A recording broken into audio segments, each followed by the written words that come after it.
Good evening and welcome. You are tuning in to the Business of Aesthetics Expert Panel webinar. At Business of Aesthetics, our mission is simple. Your success matters, and we are the community dedicated to helping aesthetic professionals navigate that gap between clinical excellence and business mastery. Tonight's topic is transformational leadership in aesthetics, leading through change. We aren't just talking about managing staff. We are talking about building a practice that thrives in a shifting economy. I'm your host, Don Disha, and tonight we are going to give you the playbook to inspire your team, protect your culture, and grow your wealth. So, this conversation we are having tonight doesn't have to end in an hour. It can continue every week on the Business of Aesthetics podcast. New episode drops every Tuesday. Just search for Business of Aesthetics podcast wherever you listen and be sure to subscribe. So, before we dive into leadership, I have a quick strategy question for you. When potential patients in your area search for treatments you offer, does your practice actually show up? Or are they finding your competitors instead? This is a major challenge for many aesthetic practice owners. You might be offering amazing services, but if you're not visible online, you're missing out on a steady stream of new patients. The good news, there's a fix. With the right digital marketing strategy, covering local SEO, targeted ads, funnel-based content marketing, as well as AI search optimization, you can not only attract more inquiries, but convert them into actual patients walking through your doors. So here's the best part. Stick until the end because we've got something special for you that could take your practice's online presence to the next level. With that being said, let's meet the leaders who will guide us tonight. Our first speaker knows that a vision without a system is just a hallucination. Her career began at the treatment table, but she quickly realized that true success lies in the back end, the legal, financial, and logistical gears that keep a business moving. So today she leads the Belvera Collective, helping entrepreneurs scale without the stress. Please welcome Bridget DeBrino. Hi, Don. Thank you for having me. Thank you, Bridget, for being here with us. So next up, we have Dr. Christine Ibrahim. She is a master of the delicate balance between artistry and medicine. As a board certified physician with a master's in public health, she understands that patient first isn't just a slogan, it's an operational strategy. Based in LA, she has built Anaphora into a beacon of ethical, natural aesthetics. Please welcome Dr. Christine Ibrahim. Hi, did you talk to my mother before we started? Thank you for this beautiful introduction. Thank you so much. I'm happy to be here. And we're so glad to have you here, Dr. Christine. Thank you. So, that being said, here is our roadmap for the next hour. We are going to cover how to instill a vision-driven mindset in your team. We'll break down proven strategies to unlock peak performance, and we'll also be discussing leading with empathy during tough times. And finally, the tools you need to sustain growth through innovation. With that being said, let's dive right into the Q&A.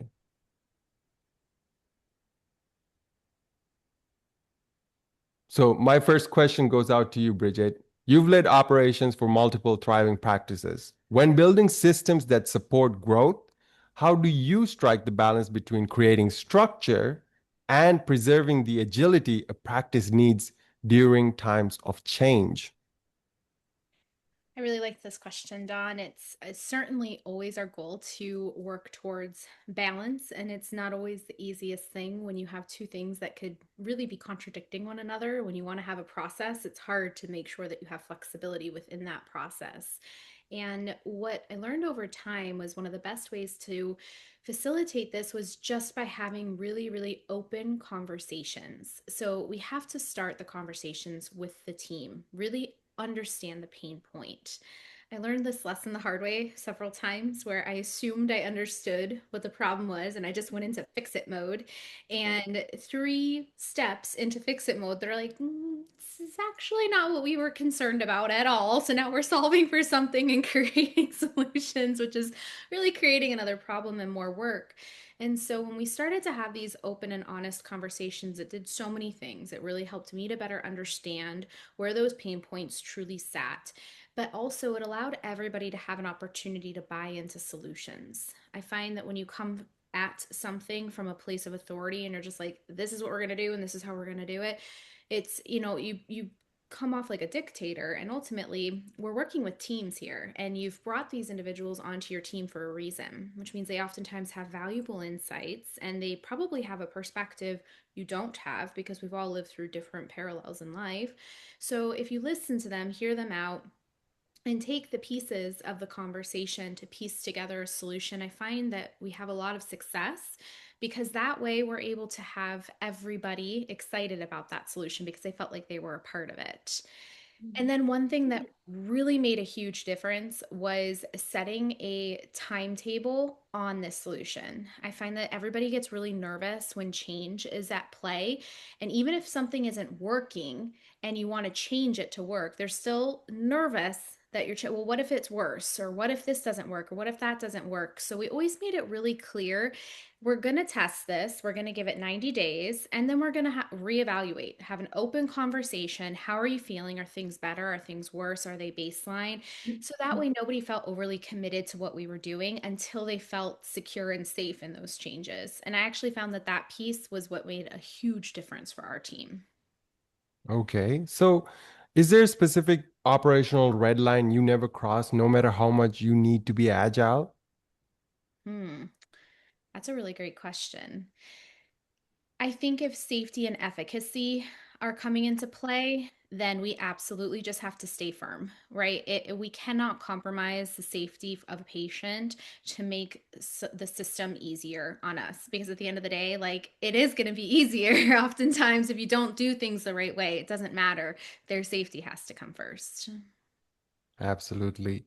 So, let's move on to Dr. Christine. Dr. Christine, your practice is known for its natural aesthetic philosophy as well as patient first approach. How do you translate that clinical vision into a broader leadership vision that your team can align with during periods of change or growth? Absolutely. Well, the fundamentals here are super important. What is your focus? Is your focus the patient or the practice or your staff? It's all of it, but it starts with the patient. I really do believe that it starts with a simple idea. Like our job is to enhance, not alter. And our job is to really, just like Bridget said, is listen. You have to listen to your patients. And I think that I truly believe that trust is earned.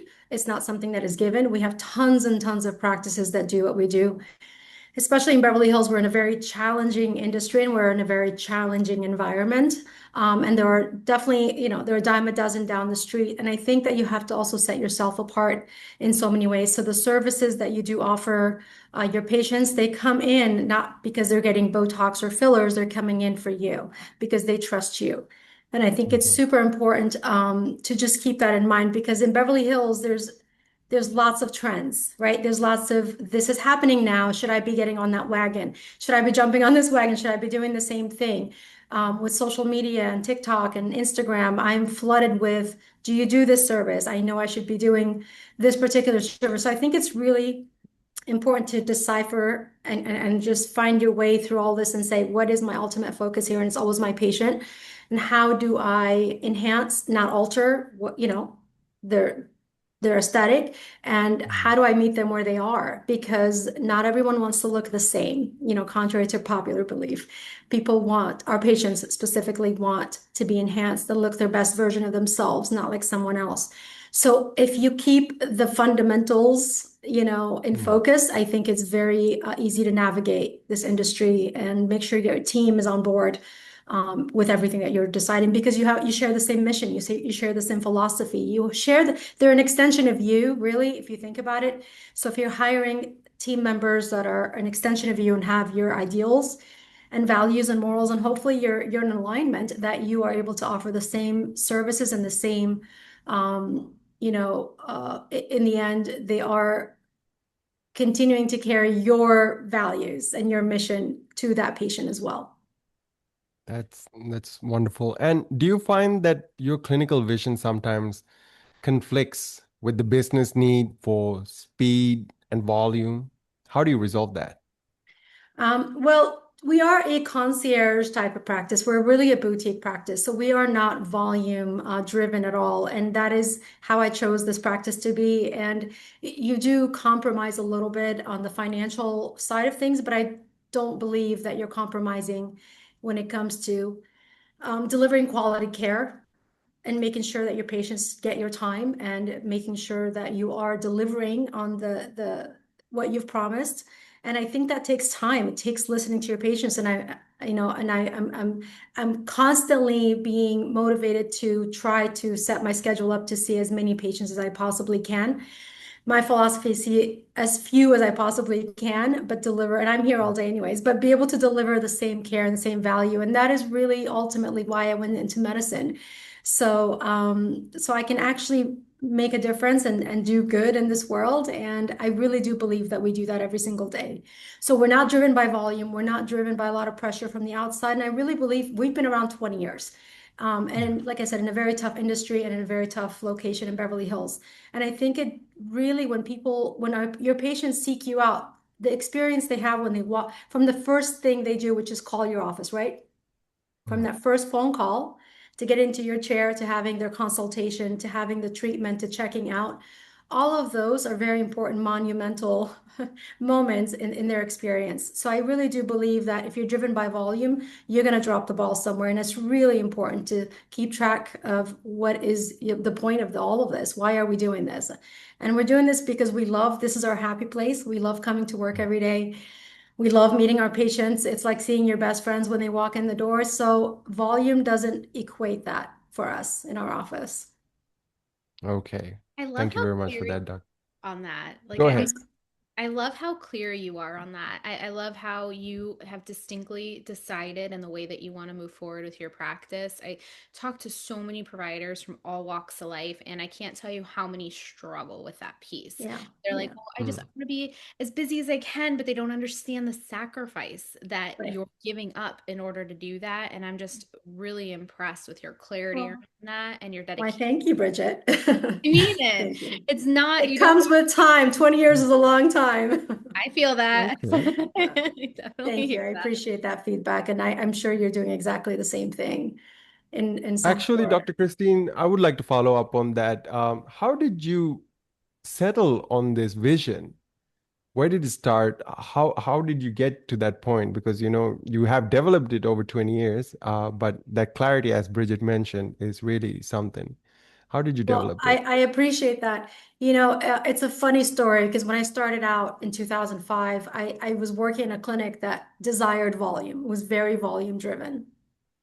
And I would get that knock on the door, like, you're taking too long. Let's go. We have to, you have so many patients to see. And I would leave my office just not feeling so good about, or not feeling so proud of what I've done that day. I just felt so rushed and that I didn't deliver, for my patients, which is ultimately why I'm here. So feeling down about it on a regular basis, I just decided I'm going to go out on my own. I'm going to start my own practice, and it's going to have to be the way I envision my life as a doctor in this world. And it is take your time, enjoy the relationship that you're developing and you've developed with your patient, because trust, as I mentioned, is earned. And I really do believe that if and you treat people the way it's a reflection of you, how you treat people is a reflection of you, not them. So I'm consistent in that way because I really do believe that this is important to me, how I would like to be treated when I am in somebody's chair as well. And that is the only thing I need to keep in mind.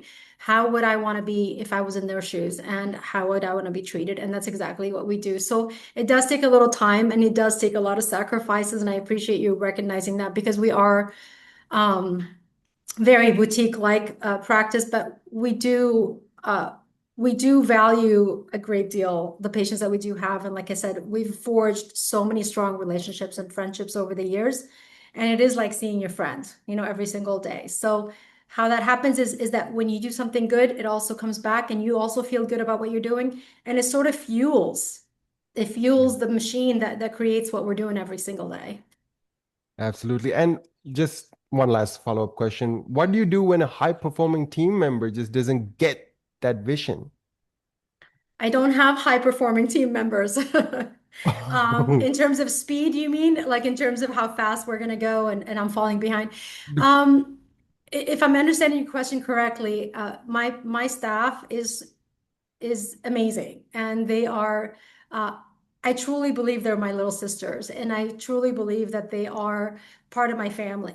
And I think when your staff gets you, they support you and they back you up. So if they give you a little room to breathe, at the same time, they're knocking on my door and letting me know that I need to stay on time. So I do believe that it's a happy medium between my philosophy and their philosophy. And we all see things from our own perspective, obviously. So how I deal with it is I try to actually take their opinion and their input into consideration because it is critical. We're Right. seeing, we're seeing all different facets of the same situation. So I really want to make sure that I am also honoring their support and their vision of what we're supposed to be doing because they're part of my team. Wonderful. Yeah. Absolutely. Thank you very much for You're that, Dr. welcome. Christine. Of course. Bridget, your work with Belvara centers on providing aesthetic entrepreneurs with the space to focus on patient care. What leadership strategies do you use to help providers feel supported, not overwhelmed, and when introducing those new workflows, technology, or business structures? So it's interesting, Belvara was really born because we saw these different uh, things in the industry that needed to Yeah. be addressed. I met so many providers who really felt the need to pick between what they wanted to prioritize. Were they going to prioritize having a family and being able to live a life that was full outside of the office, or prioritizing a career and building up an entire population that would follow them and engage with them? And we find that a lot of times there's stressors and pressures there that just simply don't need to be. Even like to Mm. what Dr. Christine said, she was working in a practice just wasn't aligned with her values, and she left feeling depleted. So sometimes it's not even that the things that are happening are not as smooth as they could be, but it just may not be aligned with what you're trying to accomplish. So when we sat down and thought through the concept of Belvara, we really wanted to solve for the things that caused the most stress for a provider going independent.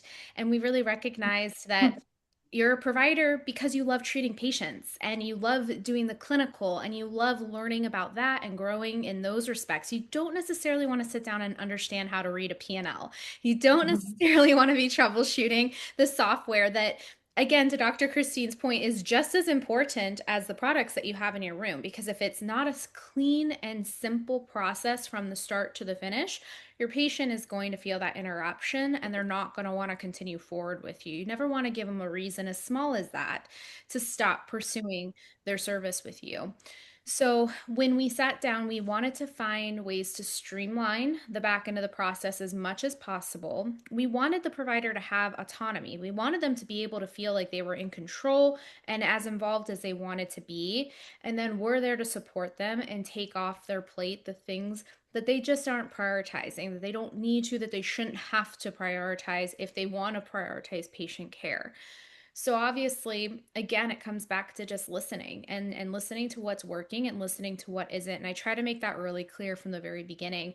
We sit down and, when you want to engage with the concept of Belvara, you don't just simply fill out an application and you're accepted. I meet with you, we go through Zoom meetings. I want to see your work. I want to understand your philosophies. I want to understand your approach to the entire aesthetic space. And then we're hand selecting these individuals because of that alignment, because we want to truly make an impact in the aesthetic space. But they can't do that if we don't do our part.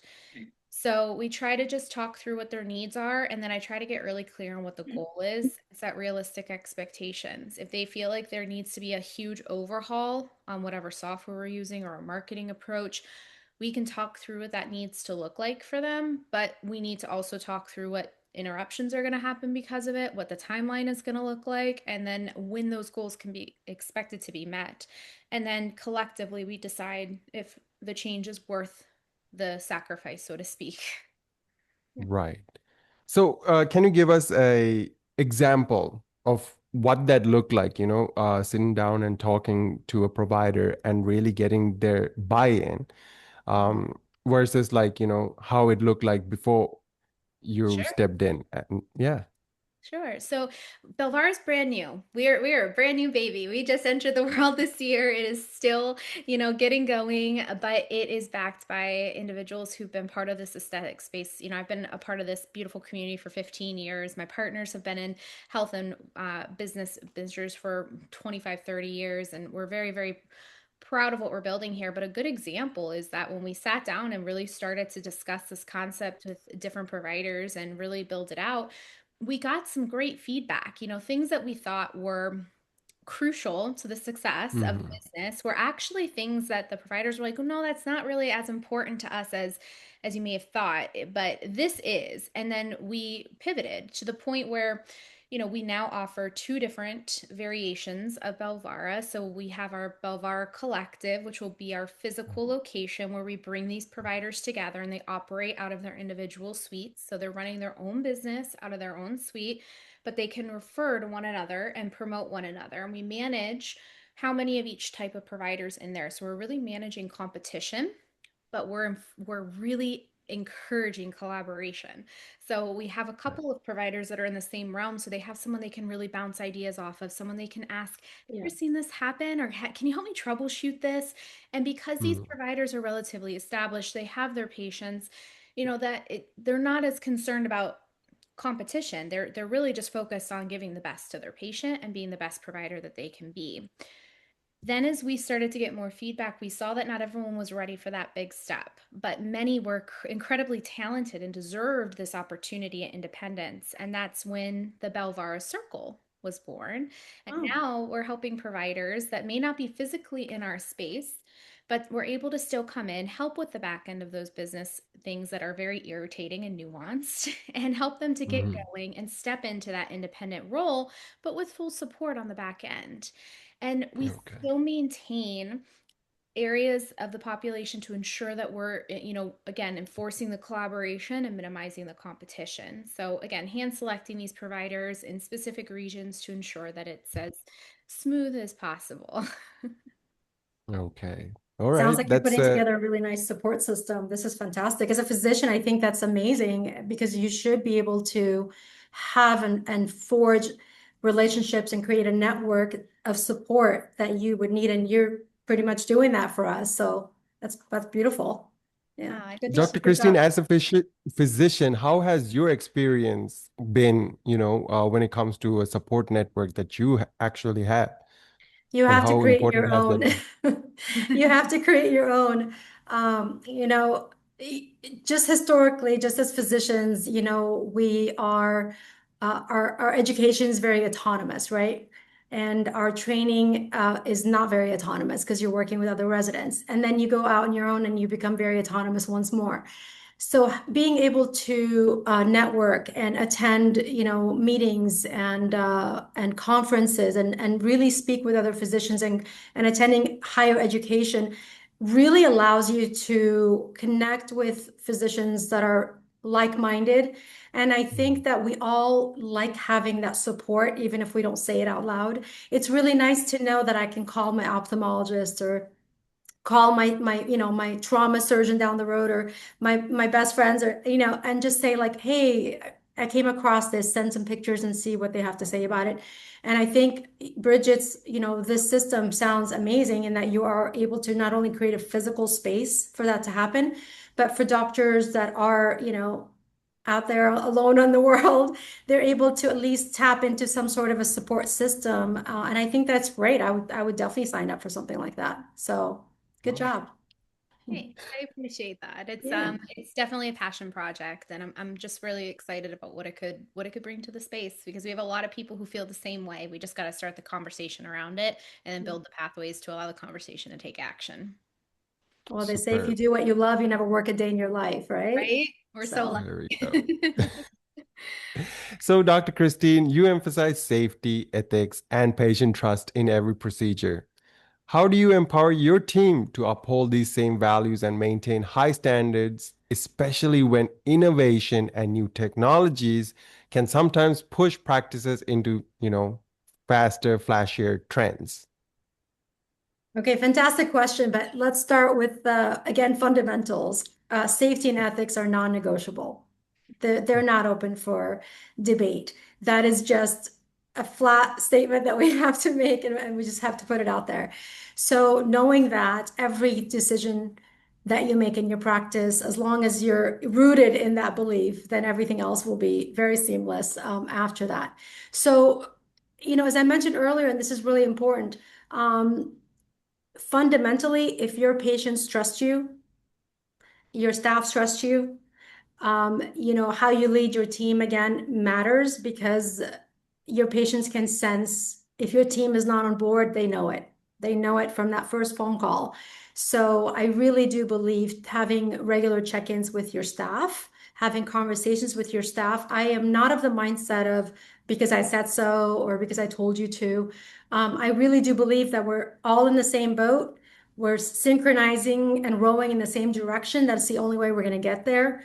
Speed does not matter. Consistency and being in the same rhythm with your teammates is what matters ultimately, and it's not a race. So I really do believe that when we're checking in with our staff and we're checking in with our team, and they understand why, I think it's a really big deal. Why are we doing it this way? Because if you tell people this is the office policy, this is just what we do, they're not going to get it. But if you show them why, not just tell them why, because you can sit there and give them a booklet of policies to read, right? But if they're not seeing that in your practice every single day, then it means nothing, right? So you show your staff why you're operating in the way that you're operating. You show them, you show your patients why. And then I think it just makes it easier from there. So when we're talking about safety and ethics, that's again not compromising. Whenever you're looking at technology and different things you want to bring into your practice too, like you have to decide, is this good for, is this a financially driven decision, or is this because I am going to deliver more results for my patients?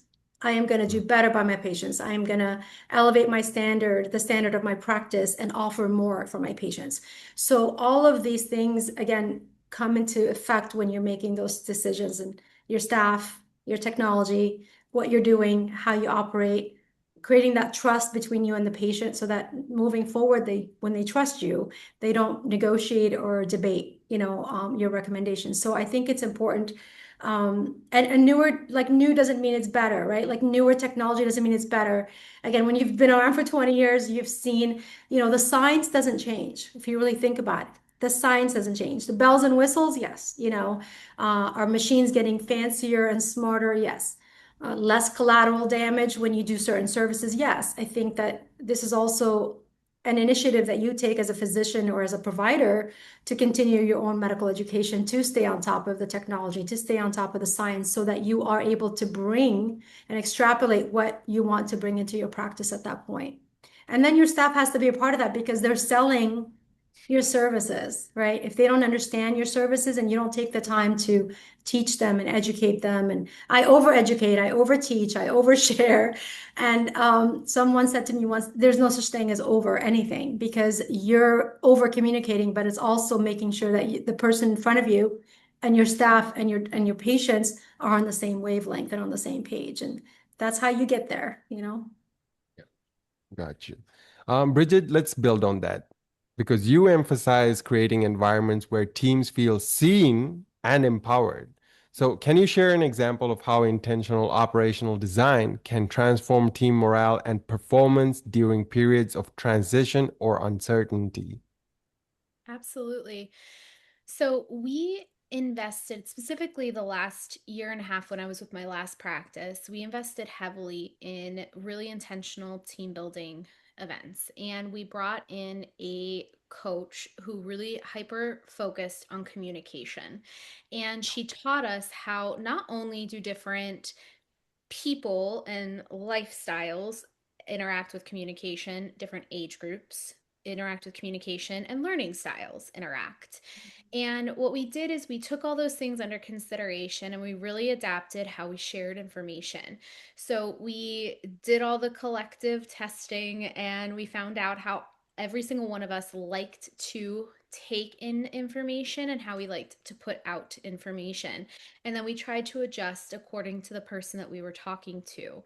And then when we were to set out new theories or concepts or rules or regulations or whatever the case might be, we did it in a way that spoke to all those different things. So we went over it in a team meeting. So audibly, we went over it with them and then we wrote it down for folks. There was one version that was very detailed, paragraphs with all the details you could possibly want, and we wrote it down in bullet points for the folks who just needed the quick play by play. Give me the facts, give me what I need to know so I can come in and I can come out.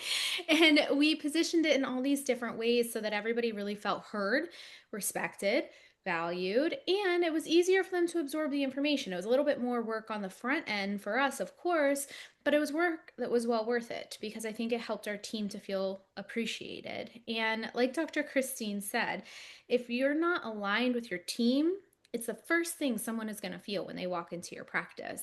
When I used to be in the treatment room, I can't tell you how many times, the doctor would come in, she'd do this incredible 45-minute consultation. It was like absolute brilliance. I wish I could record every single one I ever heard her do. She'd walk out and I'm in awe and I'm like, oh, this is great. Like this person's not going to have any questions. We're going to sign them up. We're going to be done in 3 minutes. Second she walked out, they turned to me, okay, now tell me the truth. And it's Oh, like, well, what do you mean? And they're like, yeah, well, tell me which one's going to be better and which one should I really put my money in and which one is actually going to have downtime. And I'm like, I was able to reiterate everything that the doctor said because what the doctor said was accurate and what the doctor said was true. Now, mm, granted, I could ask more nuanced or answer more nuanced questions for them that they may not have had time for because they were covering such a huge amount of information. But having that alignment in your team is crucial because they are going mm. to look to the people that are in your practice and they're going to ask questions and they're going to try to figure out what they want for their own personal gain. So when everybody's buying into the same exact philosophy, the same exact knowledge and information and resources, it shows Yeah. beautifully. So it's worth taking the time to find ways to make this as seamless and easy as possible.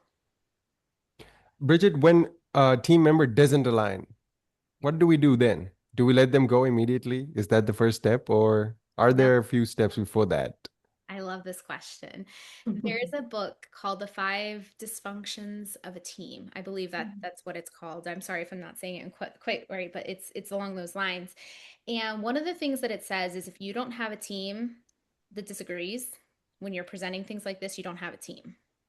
It's actually a sign of a very healthy unit when people feel that they're safe enough to speak up and say, wait, I don't know about this, or I don't know that I'm aligned with this, or I don't think this makes sense. That shows a healthy team because it means that they feel like they're going to be heard and respected.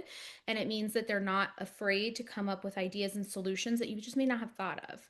But to your point, Don, like if it gets to a point where it's now disruptive and now somebody's just doing this for the sake of ego and they're just doing this because they want to seem like they're better or they know more, things along those lines, I think that has to be addressed very, very quickly. But again, respectfully, you don't need to put anybody down. You don't need to make them feel small. You don't need to make a spectacle of the situation, but you need to be firm. You need to be clear. You need to pull them aside. You need to make sure that they are aligned with what you're trying to accomplish. And again, you can do that by questions. Can you explain to me why you wanted to share things in that way at that time? Can you explain what your goal was? Can you explain what you were trying to accomplish? Okay. And then you try to talk through different ways that it could have been approached and try to share with them how it was received because ultimately there's nothing more valuable than that. If someone has good intentions and they just had a bad delivery, they'll want to know that. They'll want to know they came across a way that Yeah. wasn't intentional. So I don't believe firing is the first step. Again, communication is that first step. But I do believe very, very strongly that you have to be clear in your goal. And I don't think you should put up with negative behavior or disruptful behavior for long. So you can do things like writing people up, having a verbal warning, then having a written warning, and then you have to take a third step. But I believe in at least giving somebody three opportunities to change course of action before you have to take a decision that serious, unless, of course, it's a matter of something, grossly wrong. That's a different conversation entirely. Absolutely. Thank you so much for that, Bridget. Really appreciate those practical insights and the May I steps ask that. a may I ask a question? Go ahead, Bridget, I'm please, just Dr. curious Christine. how you deal with turnover, just like high turnover, because you were talking about different styles of learning and how you approach staff members differently so that you make sure you get the information across properly to everyone's learning, preference. How do you deal with turnover or high turnover, especially like I said in this industry, especially with front desk receptionist sort of staff? A really good question, and I wish I could tell you I have the exact answer to it, but truly, especially the last 5 years, this world has just changed so dramatically. Absolutely, yes. It's you could be the absolute best of the best, offering best case scenario, and someone else will always paint, and I emphasize paint a picture that something is greener on the other side. It Yeah, very rarely, if ever, is. So yeah, I think that, one thing that can help is again just being consistent with check-ins, which I believe you shared you do, which is mhm, important.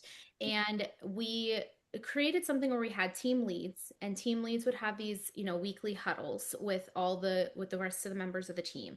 And from that ground level, they would try to have these honest and authentic conversations. They would relay information that they felt necessary to relay to the management team. So it didn't mean that every little nuanced thing got pumped up. It was just like, here's our wins, here's where we struggled this week, here's how we're trying to implement a change.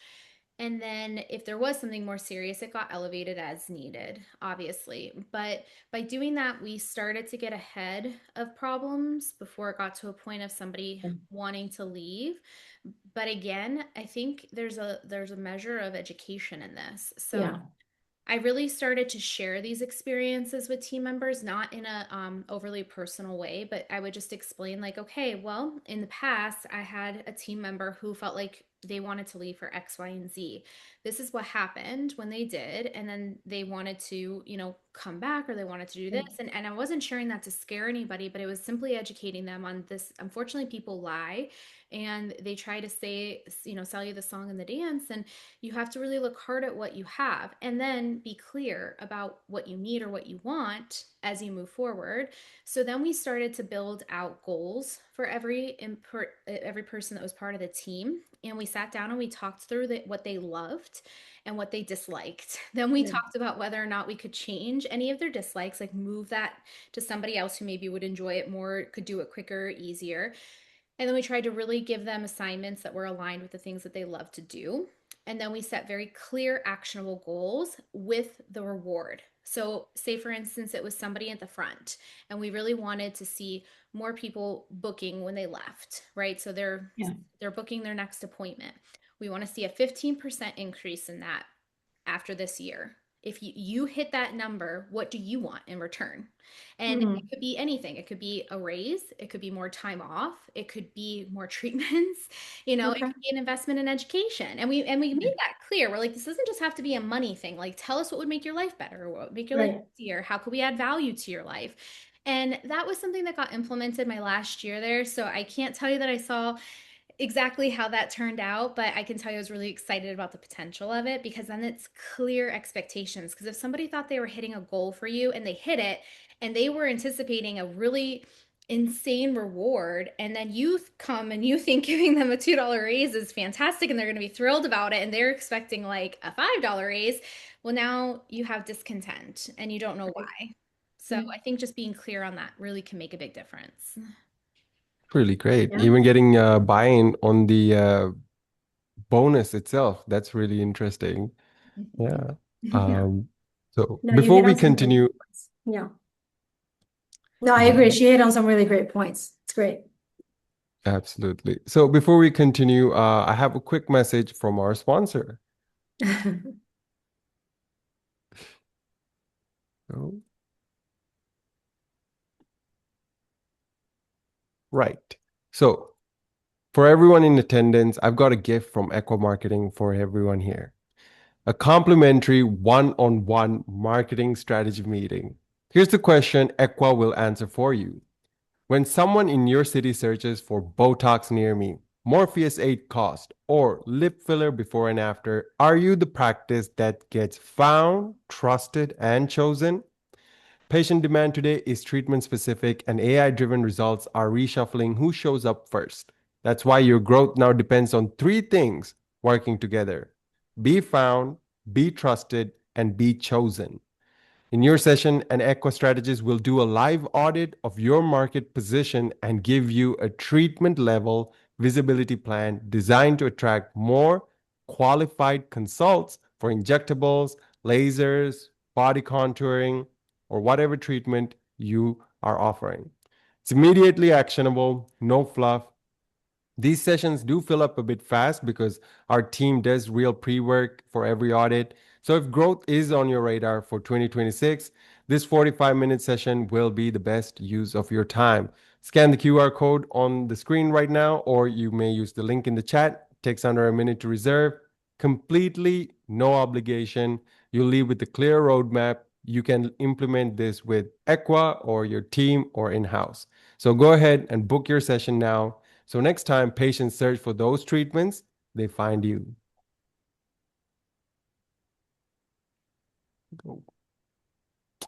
So, Dr. Christine, Yes, given Don. how aesthetics given how aesthetic trends evolve, especially in non-surgical treatments, how do you guide your team to, through uncertainty while ensuring that patient well-being remains the top priority over market pressure? Yes. You're right. This industry is moving at lightning speed. There's always new things coming out and there's always new trends. And thank you to social media, there's a lot more patients that are flooding my inbox with all the trends that are out there. I think it's important to always remember, will this allow me to provide my patients with better results, safer results, better outcomes? Really, ultimately, you have to keep that in mind when you're making those decisions. Newer doesn't mean better. I always say that, like, just because it just came out and it's new and it's the new thing and it's the new hip thing, that doesn't mean it's better. I like to sit back also and watch these trends sort of flop or survive, because it's always nice to let's let this play out a little bit, because I don't want to be jumping, on something that I don't have all the data on. And I think it's a good idea to sit back and just see how this pans out. There's a lot of technology, a lot of lasers that I almost purchased as a result of these trends. I just think it's important. So our staff is also bringing these trends forward because everyone's asking questions. They're also seeing these things on social media and TikTok, and they want to bring these things into the practice. So educating your staff, teaching your staff. And I know it's difficult to get into the science a lot of times, but I think that for the most part, they want to learn. They actually want to learn. If you have the right staff in your practice, they're like sponges. They want to learn, they want to grow, they want to evolve. And just like to your point, Bridget, what's added value to our staff? Is it money? Is it education? Is it reward? Is it positive reinforcement? What is it? And this is your job to figure out what that is for your staff. So really the anchor in our practice is, you know, is this right for my patient? And if it is right for the patients, ultimately to help you deliver more efficacious results, your staff will trust you to make that decision. And as long as you keep them in the loop, and I think it really helps because they're they're the gatekeepers, right, to your practice. They're the ones that are answering most of the questions. So I really do believe that, staying on top of your trends is okay, but it's also trends come and go, right? We all know that trends come and go. There's all these new names. So a lot of the stuff we've been doing for 20 years, the Russian lip flip and all the different things that we like to, the Nefertiti neck lift. And I always love these names, but we've been doing these for years. They're not new. So it really comes down to educating your patients and your staff. Can I ask, Dr. Absolutely. Chris, And what's one of your favorite treatments that you have brought in over the years, or one of the tried and true that has truly been a staple for you?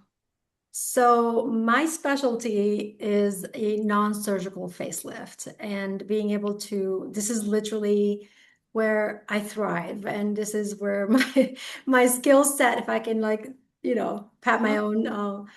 It's typically just using a combination of fillers and Botox and different things to recreate and recontour in the most natural way possible because not all patients want to go under the knife, and not all patients are open to permanent surgical intervention, and not everyone wants a dramatic, outcome.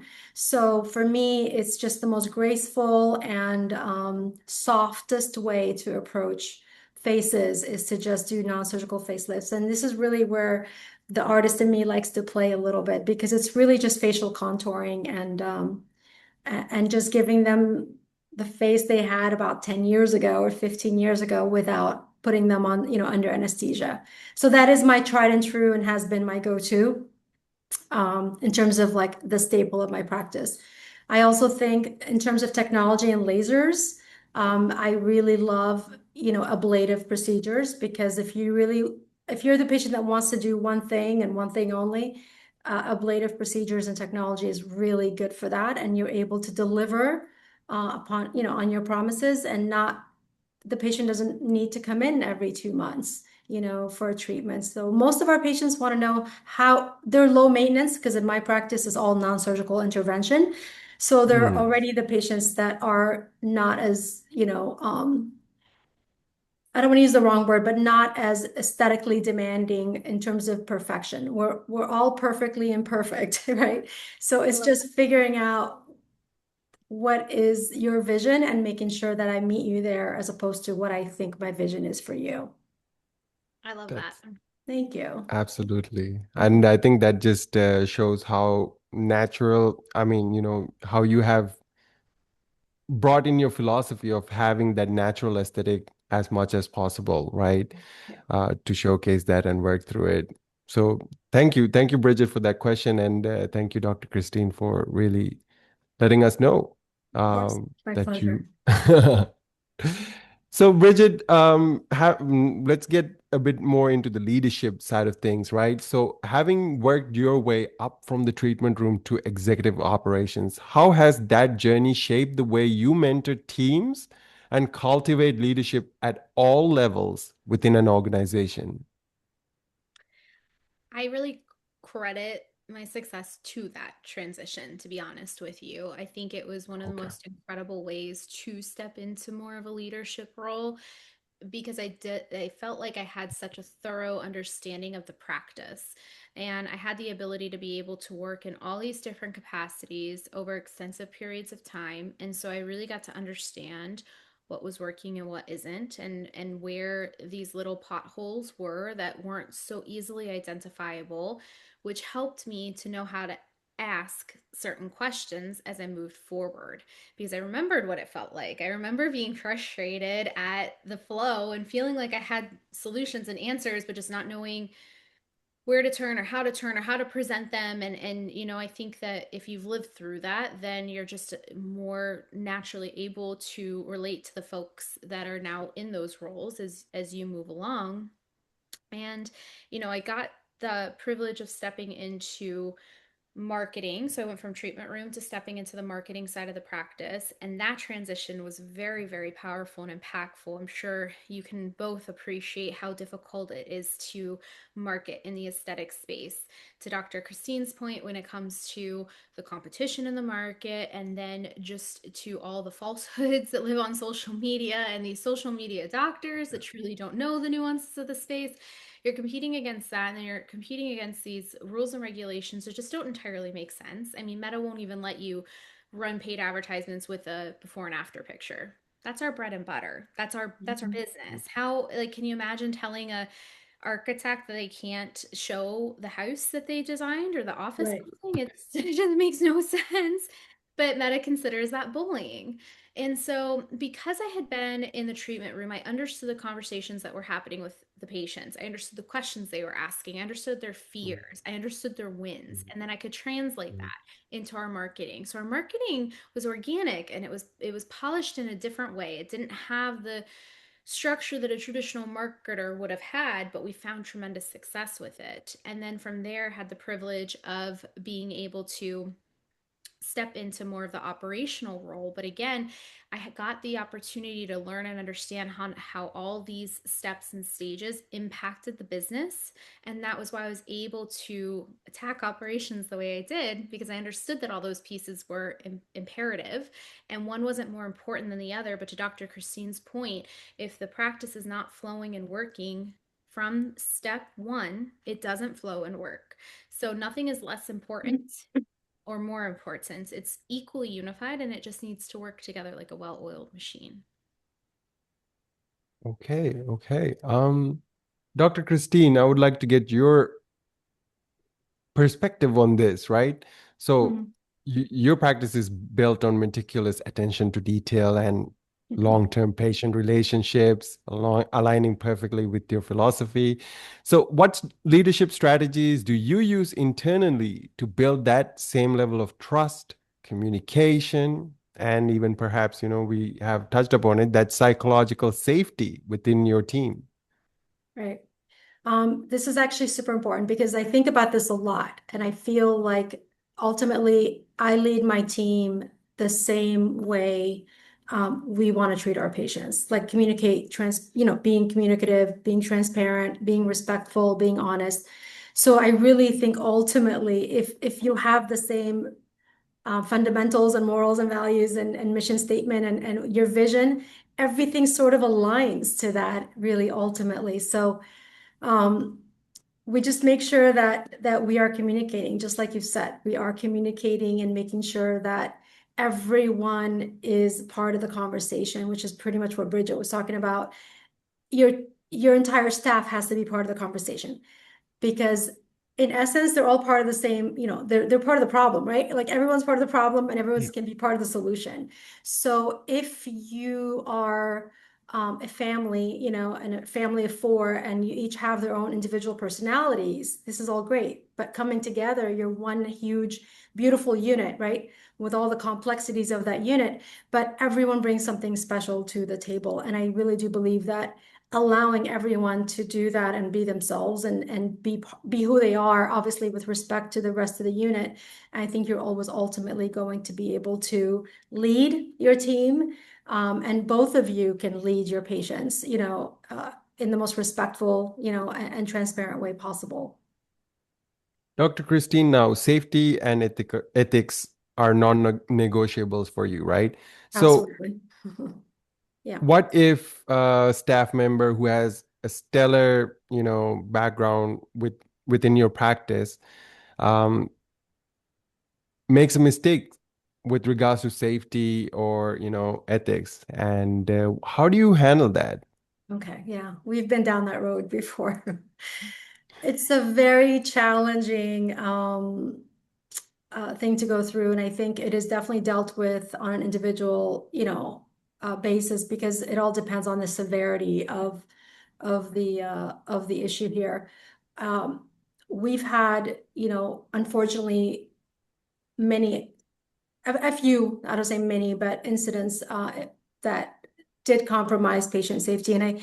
So just to reiterate, I am solely the only injector in my office. I am solely the only person doing all the services and all the procedures in my office. So that is, it could be like a control factor here, but that's one of the ways I'm able to um, I don't want to say control outcomes because you can never control outcomes, but I trust my skill set, and even then, we're all imperfect. We all make mistakes. So it is important for me to let my staff know that they can come to me. The first thing is you need to come to me when you realize that something has happened, because in the past, when your staff hides things from you to try to figure it out on their own, that is where you get into even more trouble than you're in. So having them trust that I will handle it and I will protect them and I will right alongside come up with a solution as opposed to be punitive in my approach is also really important, because if you don't know there's a problem, you can't fix it. So the first thing they're taught is to come to me and let's talk about it. And I'm never going to react and I'm never going to be mad. Let's fix this first, and then we can figure out how we got there, and then we can avoid it. So my whole thing is I am imperfect. I make mistakes myself. We all do, right? So we have to have offer and extend that same grace that we would expect our patients to offer us when we make mistakes. Again, it happens. Mhm. We have to extend that same grace to our staff members. So when it has happened in the past, the first thing we do is let's hold hands. Let's figure out how we're going to get through this together. That's the first thing we do. Make sure that the Right. patient's safety is addressed, make sure that we handle the issue at hand. And once that fire has been put out and everything is fine, then we can sit down and regroup and talk about how we got there in the first place and then go from there. There's been challenges in the past where, we've had to let people go for that, because ethics at that point were compromised. You can make a mistake as a staff member and we can come together and fix it. But if your ethics are compromised, like you are lying about things or trying to figure out how to manipulate the situation, that I cannot teach you. I cannot teach you. I can teach you skill set. I can teach you all these services, and I can educate you and I can help you evolve. But I cannot teach you morals, values, ethics. I can't teach you that. So you have to have that innate within who you are as a person, and then we can resolve the issue. Got If it. it's a lost cause, then that's when I kind of say we cannot move forward because you have now compromised not only the patient, but you've also compromised the trust that I have, with you. And I have to be able to have that relationship. And that is a big one for me. Actually, that is part of my interview Yeah. process. And that's part of my conversation from the beginning. And I think that we all get perfect resumes. And this is really, and I know there's other providers out there and I'm very involved in the vetting process. And these resumes are immaculate, right? And then who you hire may not be that person. That's amazing on paper. So Yes. I am a huge fan of working interviews. I like to give people Mhm. opportunities to come on board. Show me who you are. Um, and it's okay if you don't know everything. I will teach you. I am extremely patient and I love teaching. And this is probably where I spend most of my time is teaching my patients and my staff. But I just think it's important that you show me who you are and how hungry and how much you want to learn. And I get excited about that as a provider and Right. as a boss, I guess, a boss lady. I get excited. I want to teach you and I want to be a part of your growth. And I'm lucky enough, and I could share this. One of my receptionists has gone on to be a dermatologist, like she's an actual Yeah. practicing physician in Beverly Hills. And most of them have gone on to start their own businesses, online and brick and mortar. And I would say 80% of them have gone on to become entrepreneurs themselves. And that is my favorite Okay. story to tell because how you nurture and invest in your staff and really like feed those seeds and take care of them and Right. is also it comes right back. It really does come back in so many Mhm. ways, not just from their skill set, their desire to be there, their excitement about showing up for work. My receptionist has been sick all week, sick as a dog, and has not called out sick one time. Wow. So it's a Yeah. challenge, but she knows how much I rely on her. She puts on a mask, she's doing her vitamin D3, and she's showing up. And that is how your staff shows you how much they respect and love and care for you and your business is they show up even Wow. when they're not feeling well. So I really do believe One. that it's how you handle, it's the relationship you have with them and making sure that you Right. are consistently, you know, watering your plants, right? If you don't water Abs- them, they will eventually die. So Right. That's Thank you beautiful. so much, Dr. Christine. Really yeah, appreciate your, yeah. honest answer with regards to that. Um, Thank you. I appreciate being here and Bridget, I love learning. absolutely. Bridget, I think we got one last question for you before we have to wrap up. Yeah, but I really wanted to ask you this. So many aesthetic entrepreneurs focus heavily on the now. How do you guide practices to shift towards the long-term, sustainable growth, especially when quick wins or short-term pressures might be distracting them from the bigger vision? So when we first sit down with the provider and we're onboarding them and they're part of the, becoming part of the Bavar Collective, we sit down and talk about a business plan and we talk about their goals. We talk about what they want to accomplish, where they're at this point, where they hope to be at year end, and usually try to sit down and focus on three things that they want that are non-negotiables that they want to happen in that year. And then we meet quarterly to discuss the progress, like I shared earlier. And so in those meetings, oftentimes things can come up and things can pivot. How do we want to, like to your point, trends come up and, there might be a new treatment, a new this, a new that. And it's really just bringing the conversation back to that initial conversation. You had three goals this year. Does it align with any of those three? If the answer is no, it doesn't mean you can't do it. Again, this is their business. So it is their prerogative to do as they see fit. In some cases, it may be worth it to pivot a goal, but I usually will encourage them to replace and not add. Every rare occasions you can add, of course, but I find that when you start to dilute the pool too much or you try to add too many things in once, then you get to 50, 60, 70% of your goal, but you didn't hit it to completion. And while that's still progress, there's something to be said for really hitting a goal, especially in those early years, because that's where you're learning to trust yourself. That's when you're laying a foundation. That's where you're learning what your work is able to accomplish. So it's imperative that they see their strength. And our job is to remind them of that strength by staying consistent. So if there truly is a worthwhile pivot and we have that conversation and it's like that it's worth it to sacrifice on this to add this, then great, let's support you and figure out how we need to do that. But oftentimes after you just talk through it and you let some of the excitement wear down, or you add accountability onto whatever this exciting thing is, it just shifts the energy around the conversation and it allows them to gain a lot of clarity because we all get excited about things. Yeah, I'm really excited about that Louis Vuitton purse that just came out and I can't wait to go get it. And then I go look at my bank account and I'm like, maybe it's a little more important that I focus on X, Y, and Z, or I've got something in my house, or I have a great vacation coming, and you just reprioritize. It helps to bring things back down to reality. Right. With that being said, I think we have arrived a bit past the top of the hour here. Oh no. Um, I was just getting warmed up. oh, okay. Perhaps we could go on for another hour. No, but really appreciate the panelists here. Before we wrap up, what's one key takeaway from this conversation if our audience members could only take just one? Um, let's start with you, Dr. Christine. Wow, one key takeaway. Well, I believe there's so many things that we've already discussed and touched on. One of the things that I don't believe we have, and I want to bring this up because I do believe that everyone individually brings something unique to the table. So a lot of times when Bridget was saying, like, I give a staff member multiple opportunities to correct their behavior or whatever's going on. I sometimes, believe that you can't expect one staff member to be outgoing, to be meticulous, to dot their I's, cross their T's, to be proficient at the phone calls, to be proficient at sales and marketing. Like it's impossible, right? We all have something that unique. So one thing I've learned, and whenever I've had the opportunity to have multiple staff members, right now we're a very small staff, makes it a lot easier.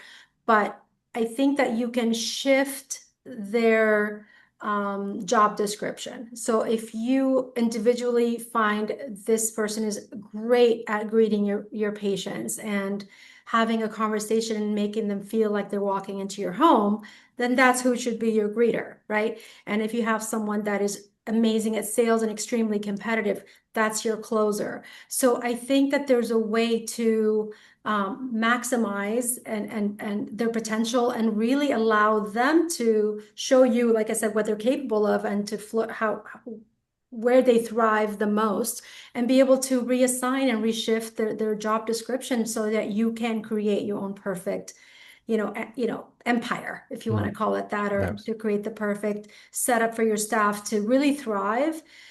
Because I've been guilty of that in the past, is having an amazing one that I expect them to do everything. I expect them to know how to Mhm. do everything. And it's not a realistic expectation. I think that if the audience here is majority, business owners and other doctors, don't don't give up on your staff so quickly and figure out how to meet them where they are and just to help them continue to grow and evolve in the perfection that they are already, and just bring someone else that can take care of a different entity of your practice. And that would be my one advice and my one takeaway. Reality, while keeping it still team spirited. Yeah. Um, Bridget, how about you? So, again, knowing who the audience of this conversation is, we're talking to folks who are trying to optimize their practice. And something that Dr. Christine said stood out. And again, it's such a rare quality, but if we could see more of this quality, I think it could genuinely play a role in transforming our space. But she is so proud of the fact that she's been able to impact team members to a point where they elevate their lives. And we get so caught up in the KPIs and the goals and the numbers at the end of the day and paying the bills and making sure that we can pay for our teams and things like that. All of those are so incredibly important, but it's very easy to lose sight of the person Yeah. in front of you. And that's a person who has a heart, who has a mind, who has a family, who has friends, who has a life that is just as valuable. And I love that she's leading with that energy, because that is truly how you build an empire and how you build something that you can be proud of. It's by building into people and letting people continue to build, even if it means building outside of you. They Yeah. never truly leave. It comes back around in different ways. But I think honing in on that and leading with that authenticity and just genuinely wanting to help the people around you who are helping you. They are helping you hit goals every single Right. day. They deserve the same privilege back. So I love that. If we could have more of that, I think we would see a lot more happiness, a lot less turnover, and a lot more overall success for everybody. Absolutely. With that being said, I would like to extend my gratitude to our panelists, Bridget and Dr. Christine. Thank you so much for sharing your wisdom. Um, and to our attendees, remember, transformational leadership isn't about being perfect. It's about being present and proactive, as well as thank you as well for investing 1 hour into the future of your practice. A quick reminder, if growth is on your radar for 2026, the link is being dropped in the chat for um, to book your marketing strategy meeting with our sponsor, Echo Marketing. Make use of that. And then, of course, please fill out the feedback survey that will pop out when you close Zoom, and that'll help us make these events more better to serve you, our community in the aesthetic space. Of course, panelists, please do hang back just for 2 minutes for a quick debrief once the session ends. I'm Don Adisha. With that being said, go lead your teams, grow your practice, and we will see you at the next Business of Aesthetics event. Good night, everyone.